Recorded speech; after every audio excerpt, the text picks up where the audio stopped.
చాలా రోజుల తర్వాత పాకిస్తాన్కు భారీ షాక్ తగిలింది. ఊహించని విధంగా ఈసారి దెబ్బ బలూచిస్తాన్ వైపు నుంచి పడింది. ఇప్పటికే పాకిస్తాన్ ఆర్మీని టార్గెట్గా చేసుకుని దాడులు చేస్తున్న బలూచిస్తాన్ లిబరేషన్ ఆర్మీ ఈసారి ఏకంగా ఒక రైల్ని హైజాక్ చేసింది. దీంతో పాక్ కంగుతుంది. అసలు హైజాక్ వెనుక ఏం జరిగింది? బిఎల్ఏ టార్గెట్ ఏంటి? పాకిస్తాన్లో ట్రైన్ హైజాక్. బలూచ్ రెబెల్స్ కంట్రోల్లో ప్యాసింజర్స్. ప్రపంచ దేశాల్లో అప్పుడప్పుడు కొన్ని ఊహించని పరిణామాలు జరుగుతుంటాయి. ఇప్పుడు పాకిస్తాన్లోనూ అలాంటిదే జరిగింది. బలూచిస్తాన్ ప్రావిన్స్లోని వేర్పాటువాద ఉగ్రవాదులు దాదాపు 400 మంది ప్రయాణికులతో వెళుతున్న ప్యాసింజర్ రైలును హైజాక్ చేశారు. బలూచిస్తాన్లోని క్వెట్టా నుంచి పెషావర్కు వెళుతున్న రైల్పై కాల్పులు జరిపి ఉగ్రవాదులు తమ ఆధీనంలోకి తీసుకున్నారు. ఇదే సమయంలో 6 పాక్ జవాన్లను కూడా హతమార్చారు. దాడి చేసింది తామేనని బలూచ్ లిబరేషన్ ఆర్మీ ప్రకటన కూడా రిలీజ్ చేసింది. ప్రస్తుతం బిఎల్ఏ ఆధీనంలో కొందరు ప్యాసింజర్లతో పాటు 100 మంది పాక్ మిలిటరీ, ఏటీఎస్, ఐఏఎస్ అధికారులున్నారు. మహిళల్ని, చిన్నారుల్ని, బలూచ్ ప్రజల్ని వదిలేసినట్లు ప్రకటించారు. బలూచిస్తాన్లో ఏరియల్ అటాక్స్ ఆపాలని డిమాండ్ చేస్తున్నారు. దాడులు ఆపకపోతే అందరినీ చంపేస్తామని వార్నింగ్ ఇస్తున్నారు. ప్యాసింజర్లంతా సెలవులపై పంజాబ్కు ప్రయాణిస్తున్న సమయంలో వారిని బందీలుగా చేసుకున్నట్లు తెలుస్తోంది. ఈ ఘటనతో బలూచిస్తాన్ ప్రభుత్వం అత్యవసర పరిస్థితి విధించింది. ఇప్పటికే పాక్ ఆర్మీని టార్గెట్ చేసుకుని దాడులు చేస్తోంది బలూచిస్తాన్ లిబరేషన్ ఆర్మీ. ఈసారి ఏకంగా బలూచిస్తాన్ గుండా ప్రయాణిస్తున్న రైల్ని హైజాక్ చేయటం అందరినీ షాక్కి గురి చేసింది. ఈ దాడికి పాల్పడింది మజిద్ బ్రిగేడ్ ఫతే స్క్వాడ్ అని ప్రకటించింది బిఎల్ఏ. ట్రాక్ ని పేల్చేసి రైలును ఆధీనంలోకి తీసుకున్నారు. అంతేకాదు బందీలను విడిపించేందుకు ఏవైనా చర్యలు తీసుకుంటే తగిన గుణపాఠం చెప్తామని వార్నింగ్ ఇచ్చింది బిఎల్ఏ. ఇకపై బలూచిస్తాన్లో ఎలాంటి మిలిటరీ ఆపరేషన్ నిర్వహించకూడదని వార్నింగ్ ఇచ్చింది. వీటిలో ఏది జరిగినా బందీల ప్రాణాలు పోతాయని హెచ్చరించింది.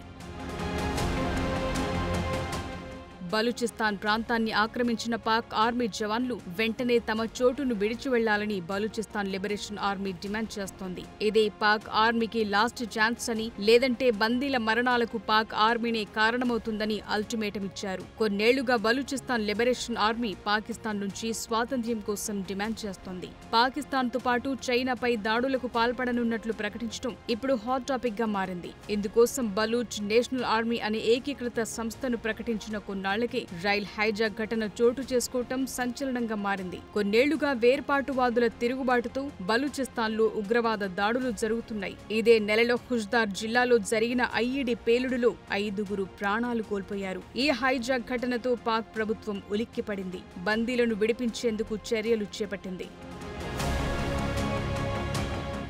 దశాబ్దాలుగా పాకిస్తాన్ను ఇబ్బంది పెడుతున్న బలూచిస్తాన్ ఎక్కడుంది? దాని చరిత్ర ఏంటి? ఇన్నేళ్లుగా కొనసాగుతున్న ఉద్రిక్తతలు ఎందుకు చల్లారడం లేదు? అసలు బలూచీలో ఎన్ని మిలిటెంట్ గ్రూపులు యాక్టివ్గా ఉన్నాయి? బలూచిస్తాన్ లిబరేషన్ ఆర్మీ డిమాండ్స్ ఏంటి? బలూచిస్తాన్ పాకిస్తాన్లోనే అతి పెద్ద రాష్ట్రం. ఇరాన్, ఆఫ్ఘన్తోనూ కొంత కలిసి ఉన్న ప్రాంతం. పాకిస్తాన్లోని ఇతర రాష్ట్రాలతో పోలిస్తే బలూచిస్తాన్ ఆశించిన స్థాయిలో అభివృద్ధికి నోచుకోలేదు.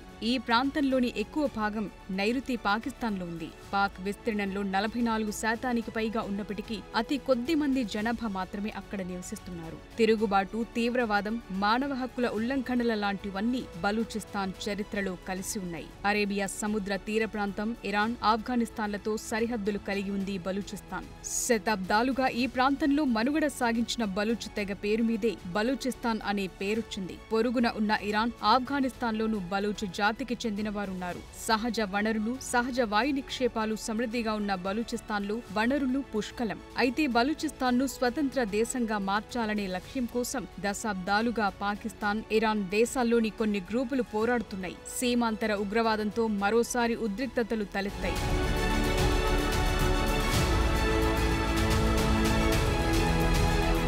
బలూచిస్తాన్ వేర్పాటువాదుల గ్రూపుల్లో Balochistan liberation army, Balochistan liberation front active గా పనిచేస్తున్నాయి. అప్పుడప్పుడు ఈ మిలిటెంట్ గ్రూపులపై పాకిస్తాన్ ఆర్మీ దాడులు జరుపుతూ ఉంటుంది. తమ ప్రాంతంలోని వనరుల్ని దోచుకుంటూ ప్రజల సంక్షేమం, అభివృద్ధిని పాకిస్తాన్ ప్రభుత్వం పట్టించుకోవట్లేదని బలూచిస్తాన్లోని ప్రజలు ఆరోపిస్తున్నారు. దశాబ్దాలుగా బలూచిస్తాన్లో నెలకొన్న అశాంతికి, తిరుగుబాటుకు ఇదే ప్రధాన కారణంగా కనిపిస్తోంది. బ్రిటిష్ పాలన నుంచి విముక్తి పొందాక భారత్ పాకిస్తాన్ల విభజన జరిగినప్పటి నుంచి బలూచ్ ప్రజలు తమకు స్వతంత్ర దేశం కావాలనే నినాదంతో పోరాడుతున్నారు. అప్పటి నుంచే పాకిస్తాన్ ప్రభుత్వం మిలిటరీకి వ్యతిరేకంగా పోరాటం చేస్తున్నారు. ఆ తరువాత కూడా బలూచ్ల సాయుధ దళ పోరాటం కొనసాగింది. 1970ల తరువాత వీరి ప్రాబల్యం తగ్గింది. ఎప్పుడైతే పర్వేజ్ ముషారఫ్ అధ్యక్షుడిగా అధికారం చేపట్టారో ఆనాటి నుంచి మళ్లీ తిరుగుబాటు మొదలైంది.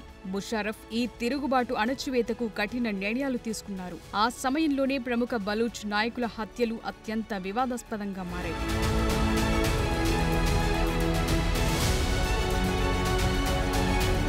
బలూచిస్తాన్లో తిరుగుబాటు అణచివేతకు పాక్ ఆర్మీ, ఇంటెలిజెన్స్ ఏజెన్సీలు మారణ హోమాన్ని సృష్టించాయి. ఈ అణచివేతల వల్ల వేలాది మంది కనిపించకుండా పోయారు. అప్పుడు పాకిస్తాన్ భద్రతా దళాలు హింసకు పాల్పడ్డాయని, చాలా మందిని చంపారని ఆరోపణలొచ్చాయి. పాకిస్తాన్ మాత్రం ఈ ఆరోపణల్ని ఖండించింది. ఓ రిపోర్టు ప్రకారం సుమారు 7,000 మందికి పైగా అదృశ్యమయ్యారు. బలూచిస్తాన్లో చాలా మిలిటెంట్ గ్రూపులు దాడులు కొనసాగిస్తున్నప్పటికీ ప్రధానంగా BLF, BLA మిలిటెంట్ గ్రూపులు ఫుల్ యాక్టివ్ గా వ్యవహరిస్తున్నాయి. ఈ రెండు పాక్ భూభాగం నుంచే పాకిస్తాన్కు వ్యతిరేకంగా పనిచేస్తున్నాయి. ఇరాన్, ఆఫ్ఘనిస్తాన్లలోనూ వీటికి రహస్య స్థావరాలున్నాయని పాకిస్తాన్ ఆరోపిస్తోంది. అంతేకాదు ఇరాన్ ప్రభుత్వం ఈ గ్రూపుల కీలక నాయకులకు ఆశ్రయం కల్పిస్తోందనే ఆరోపణలు కూడా చేస్తోంది.